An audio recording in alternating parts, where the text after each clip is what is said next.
여기 한국으로 공연을 하러 왔다는 미국 여성이 있습니다. 그런데 이 여성은 한국의 버스 정류장에서 믿고 싶지 않은 장면을 목격하게 되고 이내 땀까지 뻘뻘 흘리며 어찌할 바를 모르고 있는데요.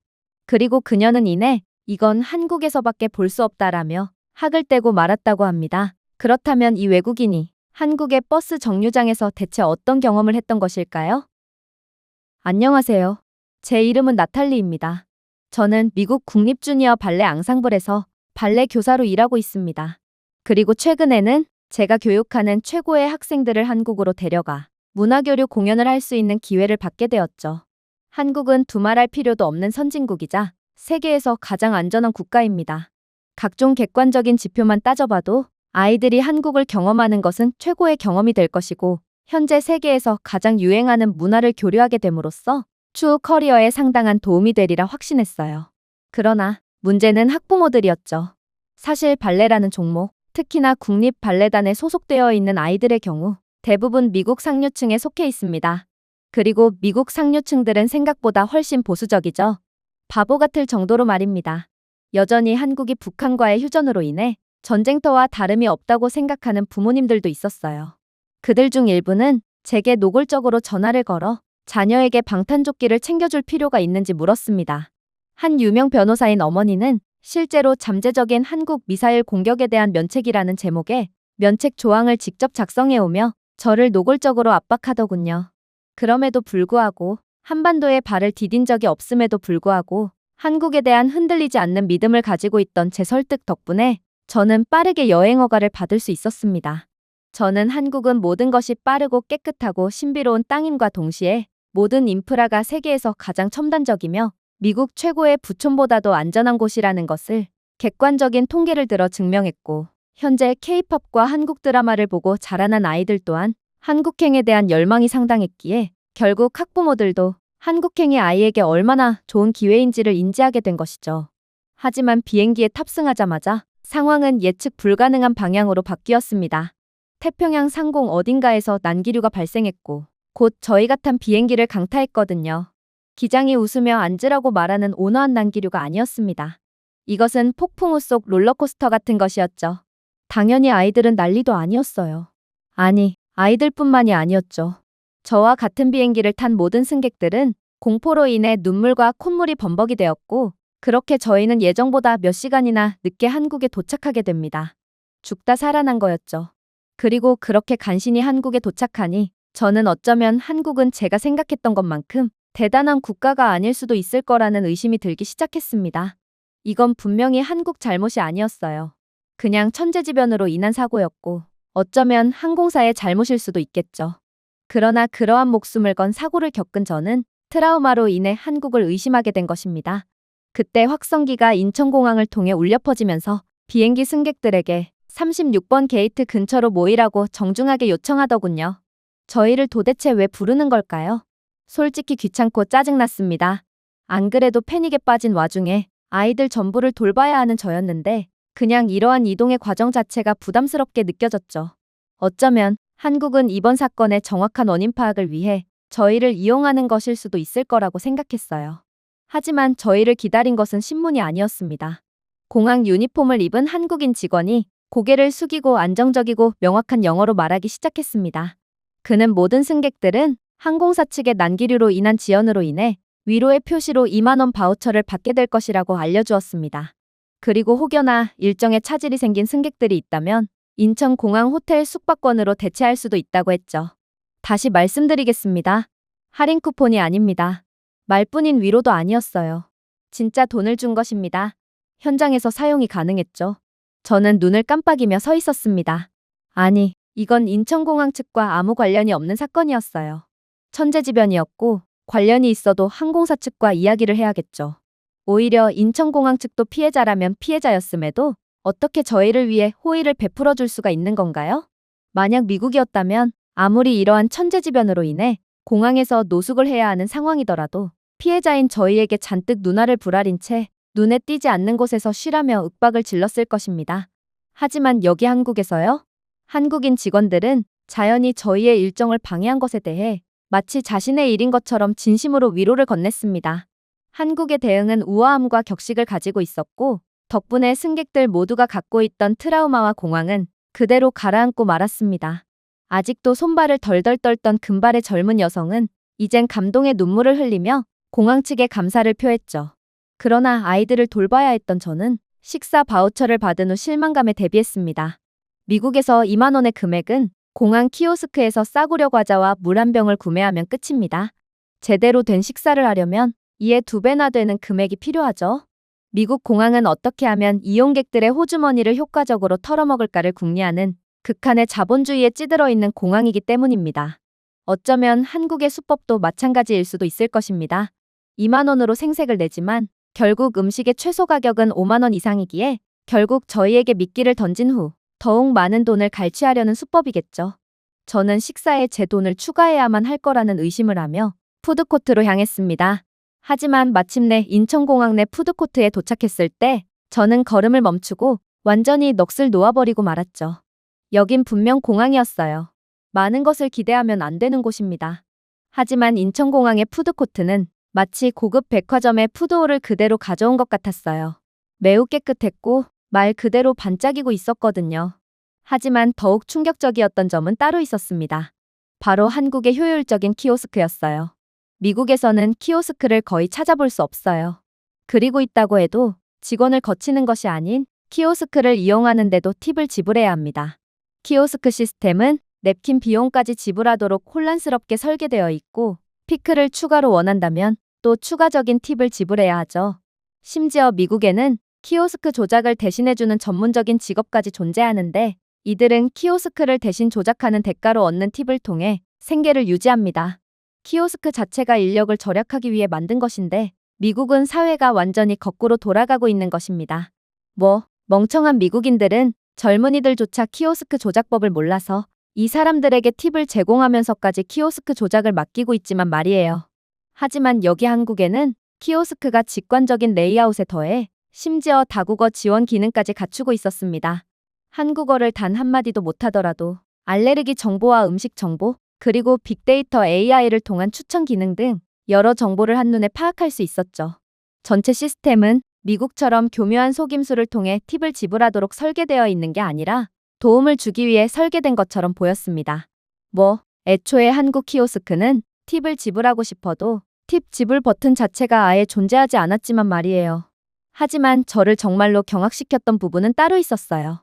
그건 바로 키가 거의 제 배꼽에 올 정도로 조그마한 아이인 루나 또한 이곳 공항 푸드코트 키오스크를 조작하고 있었기 때문입니다.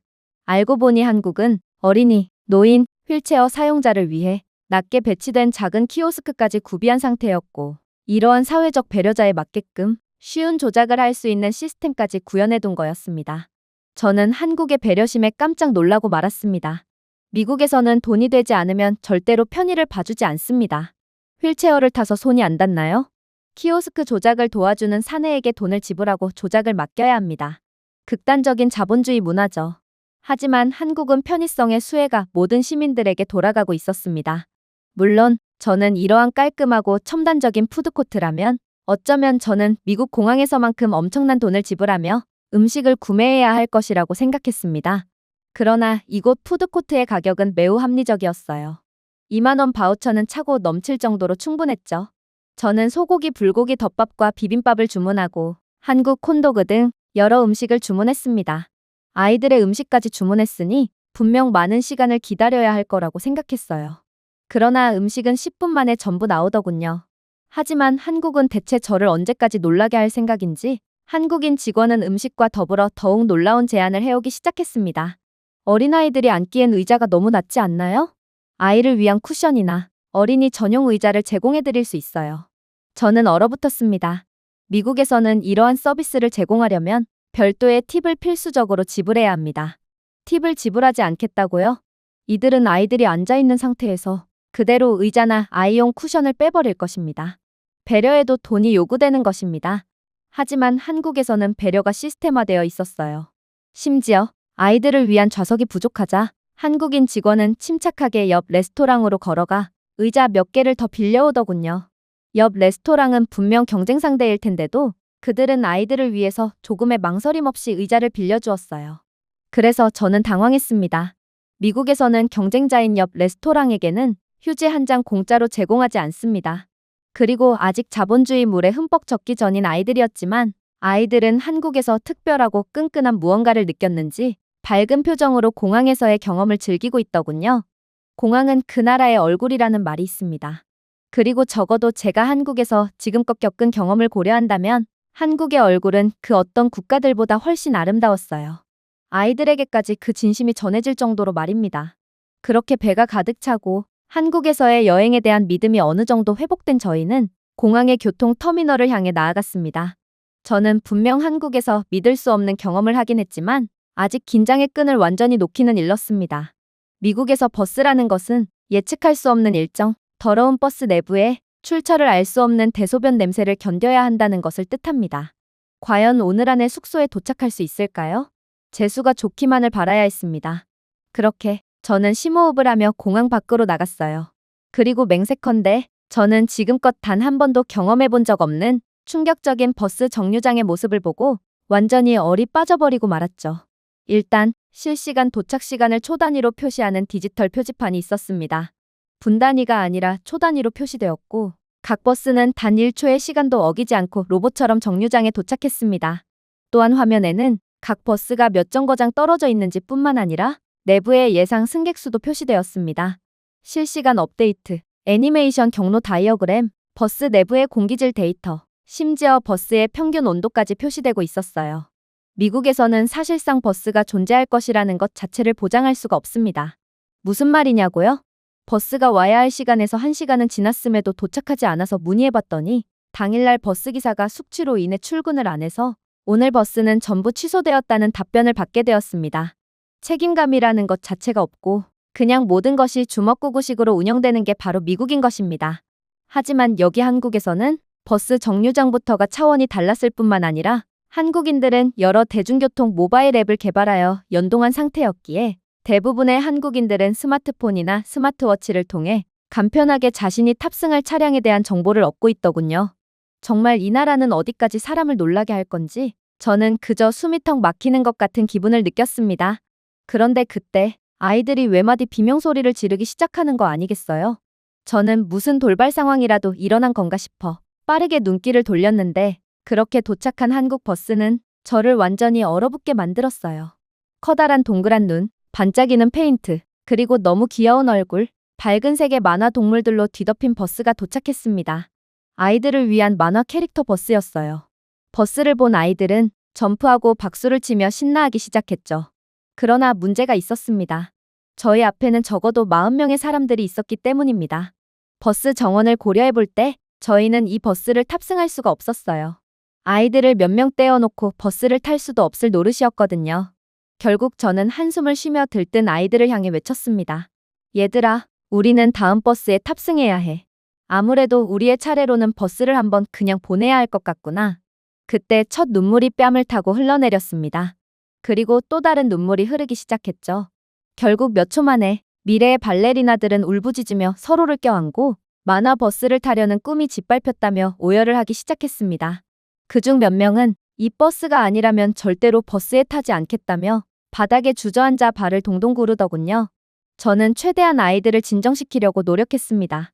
인생에서는 때때로 인내심을 가져야 할 때가 온다고 말했죠. 하지만 아직 무척이나 어렸던 아이들이 그런 제 철학적인 말을 들어줄 리가 없었습니다. 결국 저는 어찌할 바를 모르고 그저 식은땀을 흘려야 했죠. 그런데 그때 경악을 금치 못할 상황이 펼쳐지기 시작했습니다. 천천히 줄 맨 앞에 있던 한국인들이 시선을 돌리더니 짜증이 아니라 공감을 하며 하나둘씩 저희의 뒷줄로 이동했거든요. 그들은 화를 내거나 마지못해 저희에게 양보를 해준 것이 아닙니다. 그저 작은 고개와 미소로 따뜻한 시선을 보내며 아이들을 태워주세요 라고 말했습니다. 한 젊은 직장인이 저를 보며 엄지손가락을 치켜 세웠고 한 한국인 할머니는 울고 있는 소녀들의 어깨를 쓰다듬으며 자신이 갖고 있던 사탕을 제공하기도 했어요. 저는 할 말을 잃었습니다. 이건 말도 안 되는 상황이었어요. 도대체 어떻게 처음 보는 사람을 위해 자신의 시간을 기꺼이 양보할 수가 있나요? 만약 이곳이 미국이었다면 행인들은 아이들 교육 좀 제대로 시키라며 노려보고 중얼거리며 불평을 했을 것입니다. 자리 양보요? 기대도 하지 마세요. 돈을 준다면 모를까. 맨입으로는 절대로 양보를 받을 수 없습니다. 그렇기에 저는 양보를 해주는 한국인 승객들에게 그럴 필요가 없다고 설명하며 다음 버스를 위해 기다릴 수 있다고 말했습니다. 하지만 한국인들은 저를 뿌리치더군요. 한국에서는 한 중년 남성이 온화한 목소리로 말했습니다. 아이들이 먼저입니다. 저는 혹여나 이게 몰래카메라 프로그램은 아닌지 의심했습니다. 하지만 아무도 촬영하고 있지 않았어요. 이건 그저 한국인들이 어떤 태도로 삶을 살았는지에 대해서 보여주고 있었을 뿐이었습니다. 배려심과 존중이 당연하게 여겨지는 나라. 이 나라는 미국에서는 죽었다 깨어나도 절대로 볼 수 없는 장면들이 너무나도 당연하다는 듯 일어나고 있었어요. 그렇게 한국인들에게 양보를 받은 저는 완전히 얼이 빠진 채 버스에 탑승했습니다. 만화 버스의 문이 부드러운 윙윙 소리와 함께 열리면서 저는 그저 평범한 내부를 기대했어요. 버스가 뭐 거기서 거기지. 아무리 한국이라고 해도 대단한 뭔가를 보여줄 수는 없을 거라고 생각했죠. 그러나 한국은 달랐어요. 바닥은 무척이나 깨끗했고 미국 버스에서 쉽게 볼 수 있는 오래된 껌 자국이나 정체모를 10년은 묵힌 대소변의 냄새도 없었죠. 버스 내부의 냄새는 고무나 디젤이 아니라 싱그러운 레몬향에 가까웠습니다. 물론 버스 내부에 구축되어 있는 기술력도 저를 숨막히게 만들었죠. 아이들은 교통카드를 두드리지 않고 현금을 소지하지도 않고 아무것도 하지 않은 채 그냥 버스에 탑승할 수 있었어요. 그러자 운전석 위에 화면이 자동으로 업데이트되었어요. 어린이가 탑승했습니다. 요금 대기 중입니다.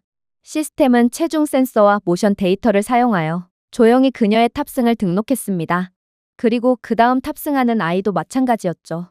그렇게 모든 아이들이 탑승하고 마지막으로 제가 탑승했을 때 저는 아이들 모두의 요금을 한 번에 결제할 수 있었어요. 이게 바로 한국의 방식이었습니다. 한국의 어린이 버스에는 버스 타는 법이 익숙지 않은 아이들을 배려해서 아이들은 별도의 승차 과정 없이 그냥 지나가면 알아서 인원수가 집계되어 뒤에 있는 어른에게 청구되는 디지털 시스템이 구축되어 있었어요. 어른들은 뒤에서 자동으로 집계된 금액과 자신의 승차 요금을 계산하면 모든 과정이 끝났습니다. 이건 정말 충격적이었어요. 미국 버스에서는 이러한 최첨단 디지털 시스템은커녕 아직까지도 모든 결제를 현금으로 하고 있고 버스 기사들은 거스름돈이 부족하다는 핑계를 대며 승객들의 거스름돈까지 갈취하고 있는 게 현실이거든요. 하지만 한국은 그런 구식적인 미국보다 몇 수 앞에 서 있는 나라였던 것입니다. 그렇게 저는 버스 좌석에 앉아 한숨을 돌리기로 했습니다. 그런데 뭔가 이상하더군요. 아이들은 워낙 말썽꾸러기였기에 분명 조용하게 이동할 리가 없었습니다.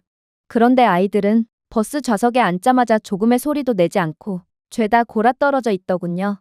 체구가 작은 아이들에겐 버스 좌석이 잘 맞지도 않아 불편할 텐데 말입니다. 그래서 버스 내부를 자세히 살펴본 결과 저는 충격적인 장면을 목격하게 되었습니다.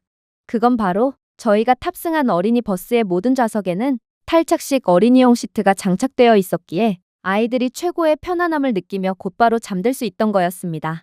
또한 어린이 키에 맞는 안전 손잡이, 등받이에 부드러운 가장자리 그립, 심지어 아이들의 안전을 위해 특별히 설계된 미끄럼 방지 바닥까지 있었어요.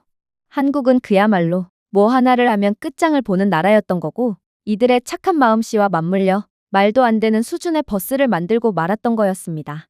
하지만 제가 진정으로 주목한 것은 바로 스피커가 천장에 몇 줄마다 설치되어 있었다는 거였습니다. 이 스피커는 음악이나 안내방송의 역할을 수행하고 있긴 했지만 여전히 뭔가 이상했어요. 이건 너무 비효율적으로 보였고 한국이 이런 비효율적인 것을 구태여 만들어낼 리가 없었거든요. 그러나 저는 버스에서 하차할 때가 되었을 때 이 스피커가 무슨 용도인지 파악하게 되고 그 자리에서 얼어붙을 수밖에 없었습니다. 이 스피커는 바로 잠에 든 아이들이 무사히 하차할 수 있도록 하는 시스템인 슬리핑 차일드 디텍터였던 것이었고 버스 기사 입장에서는 체구가 작은 아이들이 버스에 남아있는지 확인하는 것이 매우 어렵다 보니 이러한 기술을 개발시켜 혹여나 일어날 불상사를 애초에 방지하고 있던 거였습니다. 사실 부끄럽지만 미국에서는 애초에 아이가 버스에 혼자 타는 것 자체가 불법입니다. 미국은 기본적인 치안 자체도 유지되고 있지 않거든요. 또한 버스에서 잠에 빠진 승객의 호주머니를 터는 전문적인 직업까지 존재하는 미국에서는 그야말로 공공장소에서 눈을 감았다는 것은 자신의 귀중품을 죄다 털려도 상관없을 만큼 배짱이 있거나 혹은 아무것도 가진 것이 없는 사람이라는 것을 의미합니다. 그러나 한국은 단점이라는 것을 찾아볼 수 없는 미친 국가였던 것입니다. 그렇게 저는 이제 22세기쯤으로 타임머신을 타고 넘어온 14세기의 사람처럼 눈이 휘둥그레진 채 버스에서 하차했습니다. 그리고 버스에서 내리자마자 본능적으로 주변 지역을 스캔하기 시작했죠. 한국이 얼마나 발전했고 또 안전한지는 그다지 중요하지 않았어요. 저는 여전히 아이들 모두의 안전에 대한 책임이 있었거든요. 그래서 저는 미국에서 늘 하던 일을 했습니다. 위험해 보이는 곳을 찾는 거였어요. 그런데 여전히 이상하더군요. 한국은 도대체가 자세히 보면 볼수록 도저히 현실적이지가 않는 모습을 자랑하고 있었거든요. 일단 한국의 보도의 모든 구석구석은 평평하고 매끄럽고 균열이 일절 없었습니다. 조금의 손상도 없었죠. 아이들이 걷는 보도는 연속적인 강철 울타리로 보호되어 있었고 혹여나 있을 사고를 대비하여 충분한 높이로 설계되어 있었습니다. 밝은 노란색 촉각 포장이 모든 보행자 구역을 가로질러 이어져 시각 장애인들까지 보호해주고 있었어요. 저는 이러한 극강의 인프라를 뽐내는 한국을 보다 보니 저희 발레단에서 가장 재능 있는 무용수였던 클라라라는 학생을 떠올리지 않을 수 없었습니다. 미국 발레의 미래였던 그녀는 어느 봄 저녁 리허설을 마치고 인도 쪽으로 걸어가던 와중 연석을 뛰어넘어 인도로 침범한 배달 트럭에 그대로 치이고 말았습니다. 졸음운전으로 인한 참사였죠. 다행히도 클라라는 살아남지만 그녀의 다리는 결국 살아남지 못하고 말았습니다. 그렇게 미국의 미래였던 그녀의 발레 인생은 피기도 전에 지고 말았어요. 이게 바로 미국 인프라의 현실입니다. 미국은 부유한 국가지만 국가의 부가 모든 사람에게 공평하게 미치지는 않는 곳입니다. 하지만 여기 한국이라면 클라라는 분명 그런 위기의 상황에도 사고 없이 발레를 이어나갈 수 있었을 거예요. 한국에는 포장석이나 가드레일 뿐만 아니라 어린이를 위한 신호등의 시간까지 측정해주며 놀랍도록 보행자의 안전을 신경 써주고 있었거든요. 클라라로 돌진하던 배달 트럭은 한국의 인도를 보호하는 강철로 강화된 가드레일을 박을 뿐 클라라는 털끝조차 못 건드렸을 것입니다. 물론 한국인들의 시민의식 또한 아이들을 안전하게 관리할 수 있도록 했어요. 저는 한국인 아이들 중 한 명이 장난스럽게 횡단보도를 향해 뛰기 시작하는 것을 목격했습니다. 저는 본능적으로 멈춰라고 외치려고 했어요. 당연했죠. 그들은 무단횡단을 할 것이 분명해 보였거든요. 부끄럽지만 미국에서는 남녀노소 할 것 없이 무단횡단이 너무도 당연하게 여겨집니다. 그러니 아무것도 모르는 아이들은 보고 자라온 대로 빨간불임에도 횡단보도를 건너려고 하죠. 그러나 한국의 아이들은 절대로 무단횡단을 하지 않았어요. 그 이유요? 물론 교육 수준이 높아서 일 수도 있겠죠. 하지만 더욱 중요한 건 어른들의 모범이었습니다. 한국의 어른들은 그 어떠한 상황에서도 절대로 무단횡단을 하지 않고 차례를 기다렸거든요. 수십 명의 한국인 보행자들은 차가 한 대도 없음에도 인내심을 가지고 녹색 신호를 기다렸어요. 그리고 이를 보면서 자란 한국 아이들도 자연스럽게 규칙을 지키더군요. 놀랍게도 미국에서는 그렇게나 무단횡단을 하던 발레단의 아이들도 여기 한국에서만큼은 한국의 어른들을 보며 절대로 무단횡단을 하지 않더군요. 이게 바로 높은 수준과 문화의 선순환이었던 것입니다. 그렇게 저희는 무사히 숙소에 도착했습니다. 분명 이동 과정에서 사소한 문제를 하나쯤은 겪을 거라고 생각했습니다. 그러나 한국은 위기 상황마다 저희를 지켜주었어요. 너무 긴장하고 있던 탓일까요? 저는 숙소에 도착하자마자 그대로 긴장이 풀리며 눈이 감겼어요. 그리고 30분쯤 지났을까 믿고 싶지 않은 일이 일어났습니다. 저희 그룹에서 가장 어리고 가장 조용한 샬롯이 제 방으로 들어와 말을 하려고 했습니다. 하지만 아무 소리도 나지 않더군요. 그녀의 입술이 움직이고 가슴이 뛰더니 결국 샬롯은 무릎을 꿇고 목을 움켜쥐었습니다. 그랬습니다. 그녀는 천식 발작을 겪고 있고 숙소에 오자마자 증세가 도진 거였습니다. 샬롯, 침착해. 흡입기는 어디에 있어? 제가 이미 움직이며 물었습니다. 샬롯은 그저 고개를 저으며 계속해서 고통을 호소할 뿐이었습니다. 저는 샬롯의 짐을 찢어버렸어요. 모든 주머니를 샅샅이 뒤졌죠. 그럼에도 아무것도 없었어요. 그랬습니다. 샬롯은 자신의 생명줄인 벤톨린을 깜빡하고 두고 왔던 것입니다. 그리고 의심할 여지 없이 미국이었다면 이 순간은 곧 죽음을 의미할 정도로 심각한 상황이었어요. 그래서 저는 어쩌면 샬롯을 지키지 못할 수도 있을 거라는 극한의 공포심을 느끼게 됩니다.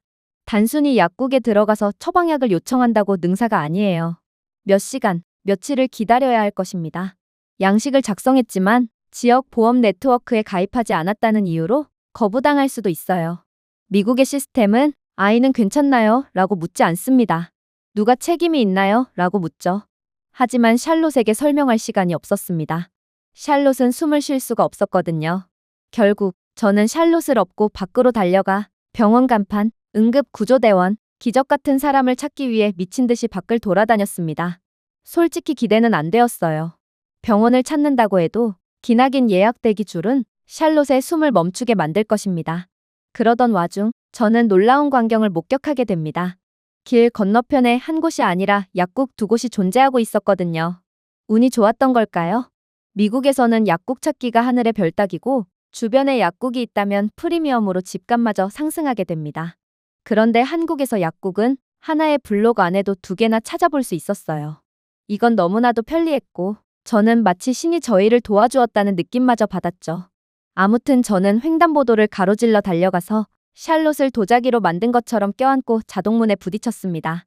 하얀 약사 코트를 입은 한국인 여성이 카운터에서 고개를 들더군요. 저는 샬롯의 여권에 적혀있던 구겨진 국제진단서를 내밀며 이것만으로도 충분하길 기도했습니다. 이 아이는 천식이 있습니다. 라고 저는 숨을 죽이고 말했습니다. 그런데 저희에겐 벤톨린이 없어요. 제발. 놀랍게도 한국인 약사는 10초도 채 되지 않아 영어로 작성된 문서를 전부 읽었습니다. 그런 다음 차분한 영어로 알겠습니다. 보통은 벤톨린을 구매하기 위해서는 한국 처방전이 필요해요. 그러나 이러한 응급 상황에서는 WHO 인증 문서도 효력을 발휘하죠. 잠시만 기다려주세요. 저는 충격 반 경외심 반으로 약사를 응시했고 한국인 약사는 뒤쪽으로 사라지더니 이내 빠르게 익숙한 파란색 흡입기를 가지고 돌아왔습니다. 저는 거의 울 뻔했어요. 한국인 약사는 벤톨린을 빠르게 샬롯의 호흡기에 가져다 댔고 마침내 그녀의 폐가 풍선처럼 팽창하는 것을 보았을 때 약사와 저 모두 안도의 한숨을 내쉬며 안도했죠. 저는 클라라가 그렇게 되었던 것처럼 샬롯 또한 채 피기도 전에 져버릴까봐 괴로웠지만 샬롯이 더 이상 고통을 호소하지 않는 모습을 보고 완전히 주저앉고 말았어요. 그리고 얼마 후 안정을 되찾은 저는 한국이 방금 한 일에 대해 감탄을 연발할 뿐이었습니다. 한국은 아픈 환자 앞에서 의심도 신문도 없었습니다. 빠르고 전문적이며 인간 중심적인 치료만이 제공될 뿐이었죠. 왜 약이 필요한지 설명할 필요도 없었습니다. 제가 마침내 침착을 되찾았을 때 약사가 부드럽게 영수증을 건네며 말하더군요. 지역 응급정책이 적용되었습니다. 당신이 어떤 나라에서 왔는지는 중요하지 않아요. 가장 중요한 건 어린이가 최우선이라는 것이죠. 저는 너무 깊이 고개를 숙여서 계산대에 거의 부딪힐 뻔했습니다. 한국은 단순한 준비만 되어 있던 것이 아닙니다. 그들은 바로 이 순간을 계획하고 있었습니다. 다른 사람의 아이, 다른 사람의 패닉, 조용한 정밀도로 해결해버린 것이죠. 세계에서 가장 완벽한 이상향의 나라였습니다. 다음 날 아침, 저는 찐밥 냄새가 은은하게 나는 호텔 방에 눈을 떴습니다. 아이들은 이미 오늘 있을 공연에 들뜬 상태더군요. 얼마 뒤 호텔 로비에 모인 아이들은 유니폼을 입고 머리를 완벽하게 다듬었습니다. 버스는 여전히 정확히 제 시간에 도착했고 공연장으로 가는 길은 여전히 평온하고 조금의 틈조차 없었습니다. 공연장 자체도 수준이 높았어요. 한국에서는 모든 공간에서 전력 공급이 원활한지 전구 하나 깜빡이는 것 없이 깔끔했고 미니멀한 원목 인테리어로 되어 있었죠. 한국인 직원들은 전문적인 따뜻함으로 저희를 맞이했고 대기실에는 바닥 난방과 개인 사물함 등 모든 것들을 갖추고 있었어요. 무대에 갓 다듬어진 원목은 공연에 따라 실시간으로 색온도를 조절하는 조명 장치로 구성되어 있었고 한국인 관객들은 높은 교양 수준을 보여주며 조용히 저희에게 시선을 고정하고 있었죠. 그렇게 공연이 시작되었습니다. 한국인들은 절대로 휴대폰을 깜빡이지 않았어요. 이들은 저희의 공연에 집중해줬고 각 챕터가 끝날 때마다 아낌없는 박수를 보내주었죠. 이러한 한국인들의 높은 수준의 매너 덕분인지 아이들은 고향에서보다 훨씬 더 춤을 잘 췄습니다. 타이밍도 완벽했고 발놀림도 날카로웠으며 아무도 리본에 엉키는 실수를 하지 않았어요. 마지막 인사가 끝난 후 박수는 함성이나 환호가 아니라 조율된 기립박수로 이어졌습니다. 여전히 평화로웠고 혼란은 전혀 없었어요. 무대 뒤에서 소녀들이 의상을 갈아입을 때 현지 예술 아카데미의 한국 어린이 그룹이 저희에게 다가왔습니다. 어색함은 없었어요. 한국인 아이들은 마치 오래된 펜팔 친구처럼 저희 발레단 아이들에게 간식과 스티커를 나눠주더군요. 심지어 한국인 아이들은 영어도 유창하게 구사했기에 아이들은 국경을 초월한 우정을 나누며 즐거운 시간을 보낼 수 있었습니다. 그렇게 저희의 한국에서의 시간도 마무리되었죠. 마지막 날 밤, 저는 아이들이 자고 있을 때 조용히 숙소 앞 공원으로 나왔습니다. 저는 숙소에서 제공되는 수정과 한 잔을 손에 들고 앉아 한국인들이 어두운 밤을 대하는 방식을 구경했어요. 미국에서는 아무리 안전한 곳이라고 해도 해가 짐과 동시에 우범지대로 변하곤 하지만 한국에서는 여전히 활기가 돌고 있었어요. 퇴근 후 정장 차림으로 집으로 돌아가는 직장인들, 깔끔하게 포장된 과일을 들고 있는 할머니, 심지어 어떠한 위협도 느끼지 않는지 여유로운 표정으로 집으로 향하는 중학생 아이. 한 명 한 명이 제 나라에서는 본 적 없는 품위를 가지고 움직였습니다. 이게 바로 한국이었습니다. 긴 말이 필요 없었어요. 사람들의 표정이나 행동하는 방식만 봐도 이 나라가 어떤 나라인지 대충은 알 수 있습니다. 그리고 그런 점에서 한국은 세계에서 가장 완벽한 국가였습니다. 제가 준비해온 내용은 여기까지입니다. 끝까지 시청해주셔서 진심으로 감사드리며 여러분들의 구독과 좋아요, 알림 설정은 영상 제작에 큰 힘이 됩니다. 이상 세모튜브였습니다.